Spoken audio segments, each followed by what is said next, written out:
북한 용천역 열차 폭발 사고를 기억하십니까? 2004년 수많은 사상자를 낸 대형 사고였는데요. 지금 북한은 이스라엘 하마스 분쟁 와중에 19년 전 발생한 이 참사를 떠올리며 잔뜩 긴장하고 있을지도 모르겠습니다. 바로 이스라엘의 보복 가능성 때문입니다. 지난 7일 팔레스타인 무장정파 하마스가 이스라엘을 기습 공격하고 이스라엘이 보복에 나서면서 분쟁이 격화했는데요. 북한과 은밀히 교류하는 것으로 알려진 하마스가 이스라엘 공격에 F-7 로켓 등 북한 무기를 사용한다는 보도가 나와 눈길을 끌었습니다.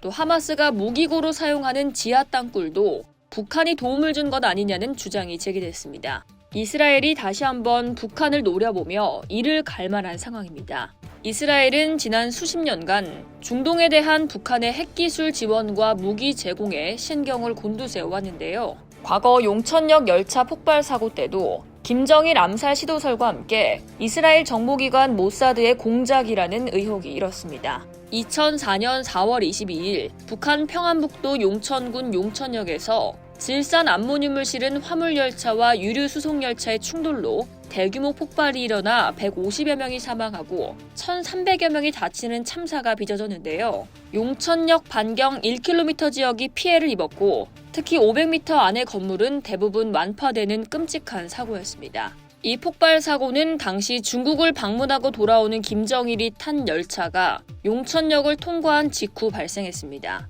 이 때문에 김정일 암살 시도였다는 추측이 설득력을 얻기도 했습니다.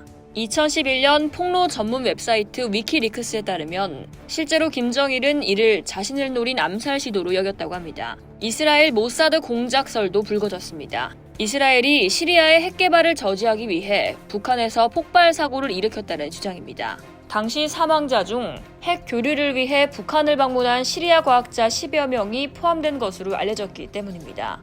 이와 관련해 지난 2019년 월스트리트저널 기자 출신의 중동 전문가 제이 솔로몬은 유대계 잡지에 기고한 글에서 8,000km가량 떨어진 북한과 이스라엘은 50여 년 동안 그림자 전쟁을 벌여왔다고 주장했는데요. 그림자 전쟁이란 정규 군사력을 동원한 직접적인 전쟁이 아닌 증거를 남기지 않고 비밀스럽게 적국을 공격하는 걸 말합니다. 사이버 공격, 핵 과학자 등 요인 암살, 외교관 테러, 무인기 공격 등이 이에 해당합니다. 이번 하마스의 공격은 1973년 이집트와 시리아가 이스라엘을 기습 공격한 제4차 중동 전쟁인 욤키프르 전쟁과 닮았다는 지적이 많습니다.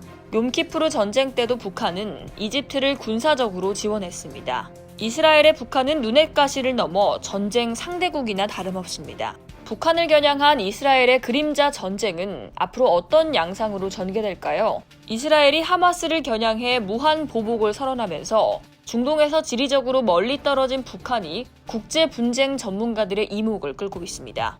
이상 여의도TV였습니다.